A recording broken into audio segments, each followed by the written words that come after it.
Hi, how's everybody doing? I just completed the new GRE. I'm still alive. It was an interesting experience. For the most part, I wouldn't say there were any major surprises.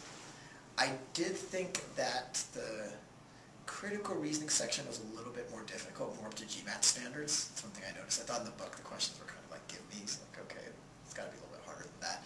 The reading comp passages as well, many of them in the book felt to me, but the book being the official guide and also the document you get online, the actual test, I felt a lot of those were taken out of Encyclopedia Britannica entry levels. There's something that's pretty easy reading, but most of the reading on the test was more challenging at the academic level, so I definitely think I had to concentrate a little bit more.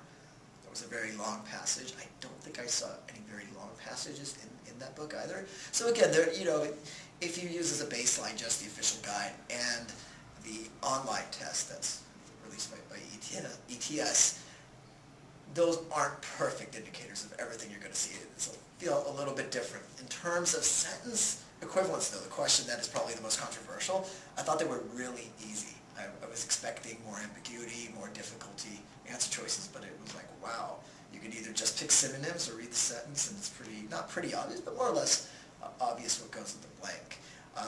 The second round of text completions were definitely more difficult. They were subtle, and I had to think, I don't mean that arrogantly, but it wasn't one thing where I could say, oh, there's my word, I'm done. I really had to step back and say, okay, does that make sense given I'm putting this other word in there? So I really have to think of the entire text completion and balance each word out. So it did take a lot of analytical thinking, and I think they've done a really good job of writing their text completions, but I wonder if they're going to put sort of the same nuance and complexity in their sentence equivalence questions. So that's what stood out, at least from the verbal section. And for the math section, I would say that the most difficult part of the math section was actually the first section I took, which was a little bit frustrating, I think, because I figured, well, this is more at the GMAT level, which is fine, but I just didn't really feel like taking a test at all today, to be honest. So I was like, I got my work kind of cut out for me. And I got through it, but it wasn't that bad. But I was like, this is going to be pretty difficult. So I was expecting a more difficult math section, but the next math section was actually much easier. So I concluded that, yes, the first one was an experimental section. And in the end, the math turned out to be a lot more tame than I saw in the official guide.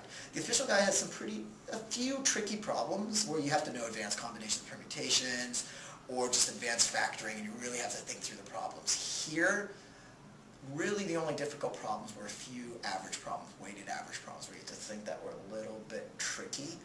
Otherwise, I would say that the online test is very similar in terms of difficulty, what I saw. And if things were difficult, there was one of those things you spend a little bit of time and you'll get them right if you read carefully. So again, I wasn't really shocked on the math section, except for the experimental section. There were some nice problems on there, a little bit tricky. But besides that, no, it's not too bad. Again, it's about being meticulous and careful on the math section. And I think that's great advice for any standardized test you take. It's oftentimes not the content, but how careful you are. So for me, something I did was I went back through each section. I checked my work. In the case of math, I caught a couple of errors that were careless, which was great because on the old test I wouldn't have been able to do that. I had enough time, of course, to go back and check. And on verbal section, there were a few questions that I skipped judiciously because I said, okay, let my mind kind of soak it up, but let me come back to that. And I think that was a really good strategy because when I did come back to it the second time, it made a lot more sense. This is one of the two difficult text completions.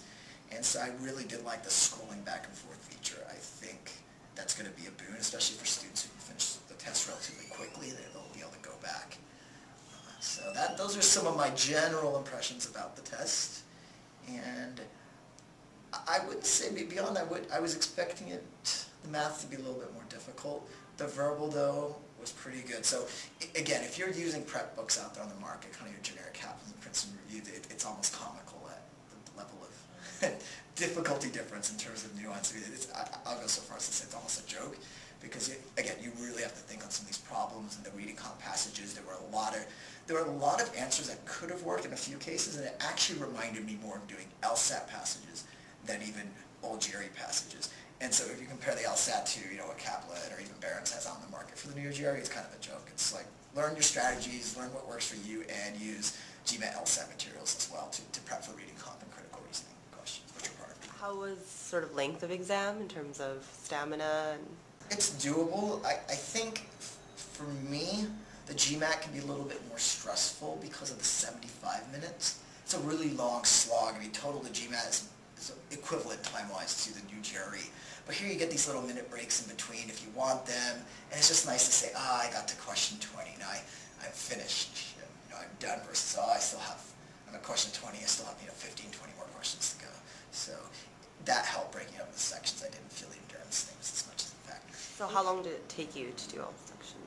I would say about 2 hours. Okay. And again, if I wanted to, if there was so much monster coming into the room, and I had to do it faster, I could have, and I think there's, for some people at least who can work this quick, I would say forego that temptation, because it makes more sense to use that time to go back and catch any errors you may have. That's the best way to spend your time. So don't feel, X minutes left, I'm going to go on to the next section. Probably a good idea to check your work. So. Okay. All right.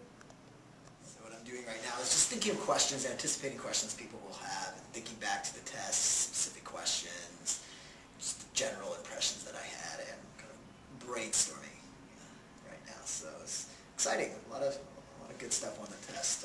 Ultimately, it's a fun test. I like it. I respect it. I think they do a good job of creating content that's valid, that's not questionable or ambiguous. And yeah, I'm going to be happy to answer any of your questions tomorrow.